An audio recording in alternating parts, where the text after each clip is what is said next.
Vous le savez, plusieurs scientifiques sonnent l'alarme et disent qu'à la vitesse où on exploite notre planète, eh bien, notre propre vie, en fait, celle de l'être humain, notre espèce est menacée. Ce qui est moins sûr, c'est que la vie disparaisse de la surface de la Terre, parce que la vie, c'est particulièrement fort, surtout celle des tardigrades. Avez-vous déjà entendu parler de ça, les tardigrades?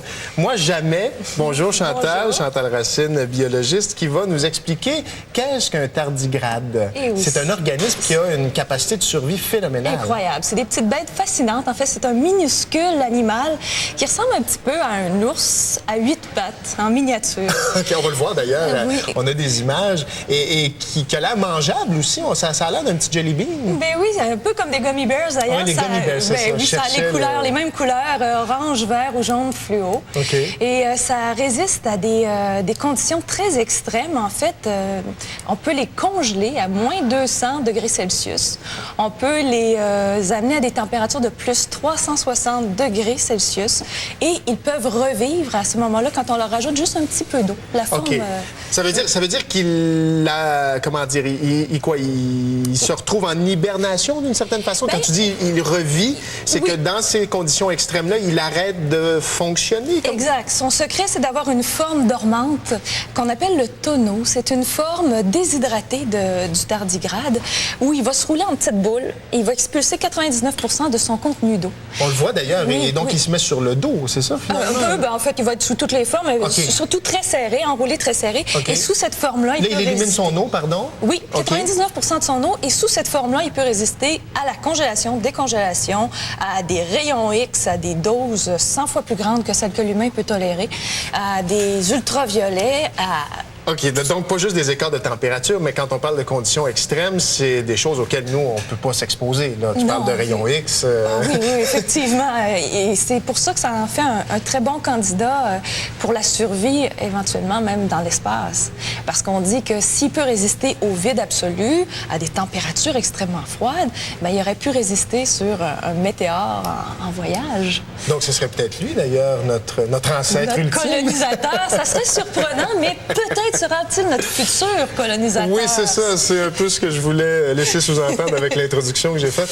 On le trouve où, ces tardigrades? Parce que c'est une grande famille, là. Il y a plusieurs milliers, semble-t-il, d'espèces de tardigrades. Oui, certainement plusieurs centaines. Mais ils sont où? Est-ce qu'on en a là, sur la table ici? Ou... En fait, un peu partout. On les appelle les ours d'eau parce que ça leur prend de l'eau pour vivre. Okay. Ils peuvent survivre en absence d'eau, mais donc partout il y a un petit peu d'eau. Les minces films d'eau à la surface des mousses, des lichens dans les forêts.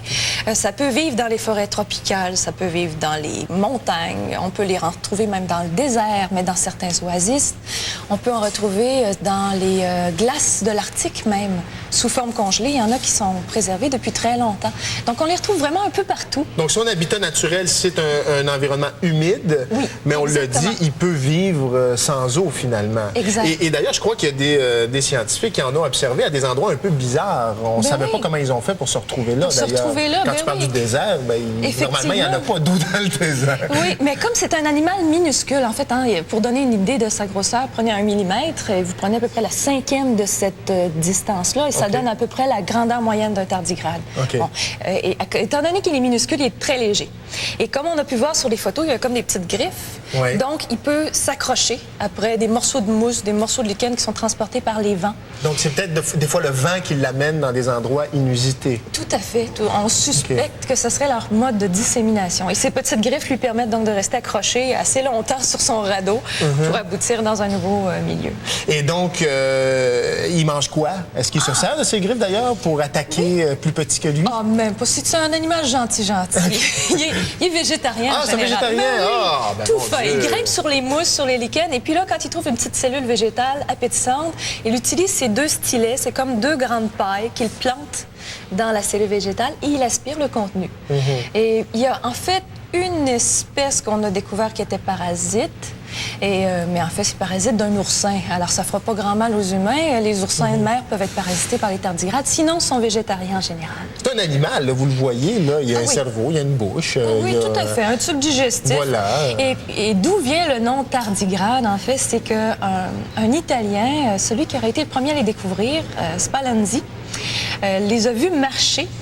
Et il marchait tellement lentement, il l'a appelé Il Tardigrado. qui veut dire mouvement lent. Et ça date de 1773. Ah oui, donc on les a observés pour la première fois il y a très longtemps. Mais ils n'étaient pas très connus à l'époque parce qu'évidemment, les outils d'observation étaient rudimentaires. Ben, il y avait le microscope déjà, mais c'est à peu près tout. Là. Maintenant, avec le microscope électronique, on peut obtenir des très belles photos, avoir des beaux détails. Oui, puis on sait presque tout maintenant de lui, comment il se reproduit aussi. Là, oui, effectivement. Au niveau de la reproduction, il est très intéressant. Tu aimerais ça, Patrick.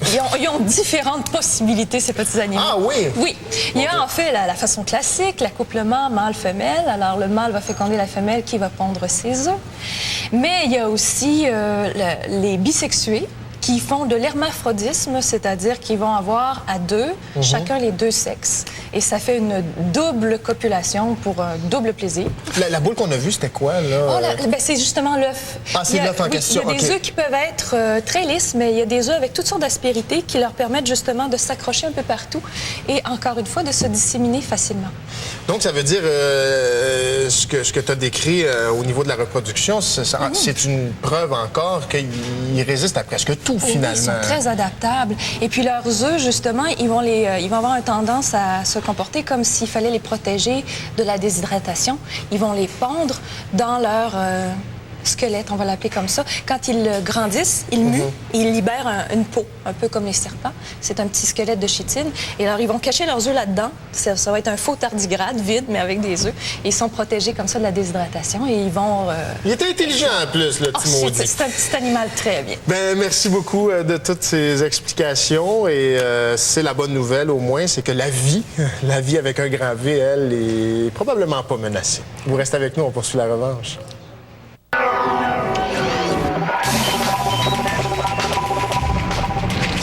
Et c'est avec Pascal Forgette qu'on poursuit cette revanche. Pascal, dernière chronique avant les vacances de Noël. Vacances dont tu vas profiter, mon chanceux, pour aller au Japon. Chance, j'ai payé pour quand même.